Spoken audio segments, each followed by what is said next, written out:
Olá, hoje a nossa aventura na descoberta da química vai pela eletrosfera. Nós queremos desvendar os mistérios da eletrosfera. Nós sabemos que os átomos, que formam a matéria, eles se unem e essa união vai encostar uma eletrosfera na outra. Então é importante que a gente conheça como é essa eletrosfera. A princípio, os químicos achavam que os elétrons giravam aleatoriamente na eletrosfera, em órbitas circulares, elípticas, não é? Com a ajuda do físico Niels Bohr, ele vai quantizar a eletrosfera.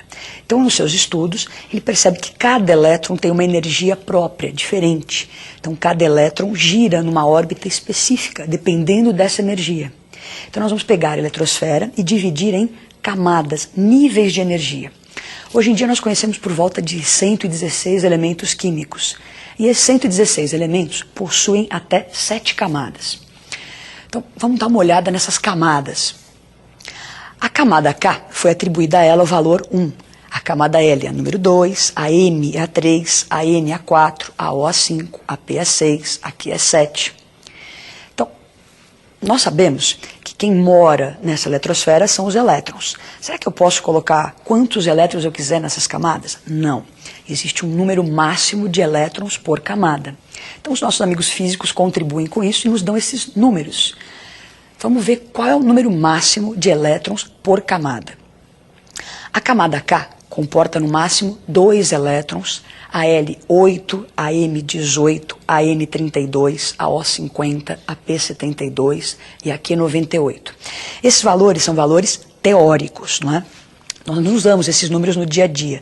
Para os elementos que nós conhecemos hoje, esses 116, os valores que nós usamos e conhecemos são o 2, 8, 18, 32, 32, 18 e 8.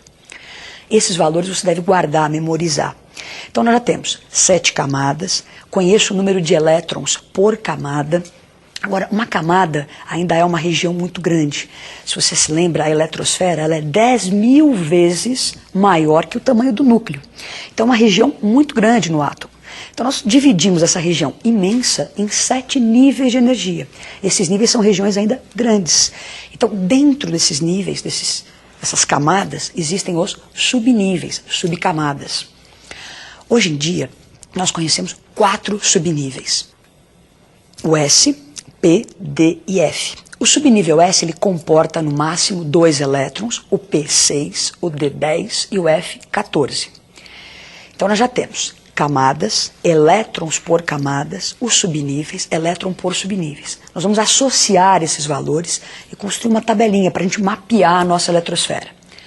Então vamos ver uma tabelinha organizando elétrons nas camadas e subníveis. Então a camada K, que é a número 1, ela comporta no máximo 2 elétrons. Para acomodar esses 2 elétrons, eu preciso de um subnível S. A camada L comporta 8 elétrons. Para acomodar os 8 elétrons, eu preciso do subnível S e P. A camada M comporta 18 elétrons. Então, para acomodar os 18 elétrons, o subnível S, o P e o D. A N 32 elétrons. Para acomodar os 32, S, P, D e F. A O também 32, então S, P, D, F novamente. A P 18, S, P, D. E na Q 8, S, P.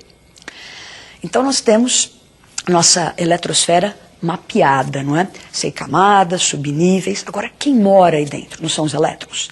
Então, será que quando nós vamos criar o átomo, somos deuses, vamos criar o átomo? Eu pego um punhadinho de elétrons e simplesmente lanço na eletrosfera, onde eles caírem, caiu. Não, não funciona assim. O nosso átomo é um misto de matéria e energia. O próprio elétron é esse misto, matéria e energia. Então, na hora de se colocar os elétrons na eletrosfera, tem que se obedecer uma ordem de energia crescente para que esse átomo seja o mais estável possível. Agora, qual é essa ordem de energia crescente? Quem vai nos ajudar com isso é o Linus Pauling. O Linus Pauling constrói, então, um diagrama que nos dá essa ordem de energia crescente dos subníveis. Essas diagonais são o resultado do estudo do Linus Pauling. Então essas diagonais vão nos dar essa sequência energética dos subníveis. Como que a gente vai usar isso? Está meio confuso, um monte de setinhas para lá e para cá. Como que a gente lê, como que se usa esse diagrama para se obter essa ordem de energia crescente dos subníveis? Como ler isso? Então você tem a primeira setinha, passamos por cima do subnível 1S. Vamos lá para a segunda seta, sempre entrando por trás, 2S. Lemos a terceira setinha, vai lá atrás, 2P, 3S, atrás da outra, 3P, 4S, atrás 3D, 4P, 5S.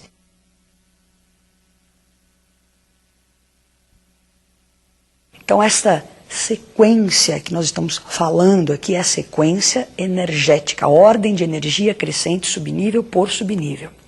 Feito isso, a gente vai ter uma linha que mostra essa ordem de energia. Então, como é que ficou essa linha? Os subníveis em ordem crescente de energia. 1S, 2S, 2P, 3S, 3P, 4S, 3D. Você fala, nossa, mas está começando a ficar embolado, tem 3, 4, 3, 4, vai e volta. Realmente, vai e volta porque nós estamos obedecendo a ordem de energia. Se você olhar para o subnível 4S, ele está antes do 3D. O 3D, portanto, tem mais energia, apesar de estar numa camada interna. O 4S está mais externo, mas tem menos energia. Essa ordem de energia, que nós obtivemos com o diagrama do Linus Pauling, o que eu faço com isso?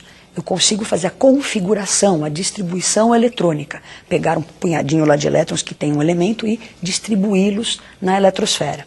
Então nós vamos ver um exemplo, o exemplo do boro. O boro tem número atômico 5, então ele tem 5 elétrons na sua eletrosfera. Então, tenho 5 elétrons na minha mão e vou distribuí-los. 1s2, o que é isso? 2 elétrons no subnível S da primeira camada. Então, eu já coloquei esses 2 elétrons. Importante que você saiba ler isso, né? Então, 1 indica a camada, a letrinha S é o subnível e esse 2 que parece o expoente é o número de elétrons. Então, já coloquei 2 elétrons. Próximo subnível é o 2s. Então, 2s, no S cabem 2 elétrons, coloco mais 2 elétrons. Então, 2s2. Então, 2 elétrons no subnível S da camada 2. Por enquanto, eu coloquei 4 elétrons. Ainda falta 1. O próximo subnível é o 2p.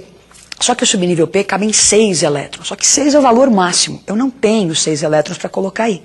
Já coloquei 4, tenho só 1 elétron na minha mão. Então, eu vou completar com um só. Como que a gente usou o diagrama de Linus Pauling? Ele me deu a sequência para você distribuir os elétrons, então, na eletrosfera. Você não pode, em momento algum, pular essa sequência de energia. Você vai preenchendo subnível por subnível e só pode alterar o valor no último subnível, naquele mais energético. Você pode colocar um pouco menos do que o valor máximo. Nós vamos ver agora um exemplo um pouquinho mais complicado, o exemplo do ferro. Então, o ferro tem número atômico 26. Então, a sua distribuição, primeiro em ordem energética, 1s2, 2s2, 2p6. Está vendo que aí nós colocamos o subnível P com 6 elétrons. Eu tenho 26 elétrons para distribuir. Então, no 6, subnível P, cabem 6 elétrons. Eu completei o subnível P.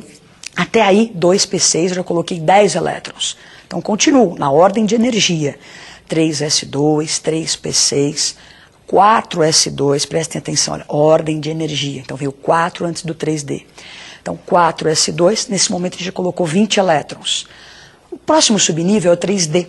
E no D cabem no máximo 10. Só que para completar os 26 só me restam 6 elétrons. Então eu vou lá e coloco 6 nesse último subnível. Esse subnível 3D6 ele é muito importante, é o subnível mais energético. Esse subnível mais energético é uma forma, nenhum outro elemento. Se você mudar o número atômico, vai mudar aquele finalzinho ali. Então esse 3D6 é uma outra forma de você identificar o elemento ferro. Então o subnível mais energético é uma forma de se identificar o elemento. Agora nós vamos fazer uma outra distribuição, vamos reorganizar isso que nós fizemos. Então, reorganizando a bagunça, nós vamos pegar essa distribuição que está em ordem de energia e agrupar os subníveis por camadas. Então, está lá, 1s2. Então, o que indica a camada? Lembra que este número está na frente da letrinha S lá. Então, 1, o 2, o 3, que indica a camada. Então, eu quero agrupar por camada. Então, quem ficou na camada 1? 1s2. Quem está na camada 2? O 2s2, o 2p6. Quem está na camada 3? 3s2, 3p6 e 3d6. Você não altera valor algum. Você está reorganizando por camadas. E, finalmente, o 4s2. Essa distribuição a gente pode chamá-la de geométrica. Então ela me dá as camadas, subníveis por camadas. Esse 4s2 ele é importante porque ele está representando ali a camada mais externa. No momento de uma ligação entre átomos, o que é importante é essa camada mais externa. Os átomos vão se unir, então essa última camada me interessa bastante nas próximas aulas. E por fim a gente pode fazer uma última distribuição, que é organizar o total de elétrons que ficou em cada camada. Então na camada K eu tenho um total de 2 elétrons, na L8, na M14 e na N2. Essa camada N, que é a última camada do átomo de ferro, é chamada de camada de valência. Nós aprendemos como distribuir os elétrons na eletrosfera. Então, desvendamos os mistérios, sabemos que ela tem níveis, subníveis, uma ordem para se colocar esses elétrons. Então agora a gente já está apto a fazer um exercício. Então, exercícios comuns de vestibular, né? Nós vamos dar uma olhadinha nesse exercício. Um estudante apresentou a seguinte distribuição para o átomo de bromo. Lembrando que alguns vestibulares eles dão a tabela periódica ao começo da prova, então o número atômico do bromo estava disponível, ele é 35. Então nós temos aí 1s2, 2s2, 2p6, 3s2, 3p6, 3d9, 4s2, 4p6. O que está perguntando esse exercício? Houve incorreção no número de elétrons de que subníveis? Então ele deu uma distribuição e está perguntando o que está errado ali. No D, no P, no S, o que aconteceu? Agora vamos para a resolução desse exercício. Então nós vamos fazer a distribuição primeiro, sempre em ordem de energia. Então nós vamos ter 1s2, vamos distribuir os 35 elétrons em ordem energética. 1s2, 2s2, 2p6, 3s2, 3p6, 4s2, 3d10, 4p5. Reorganizando na ordem geométrica, nós vamos ter lá a camada 1, a 2, a 3 e a 4, que é como está no exercício, a ordem geométrica. Então você observa o quê? Onde houve erro? No subnível 3D e no 4P. Então alternativa A. Então por hoje é só, desvendamos aí os mistérios da eletrosfera e até a próxima.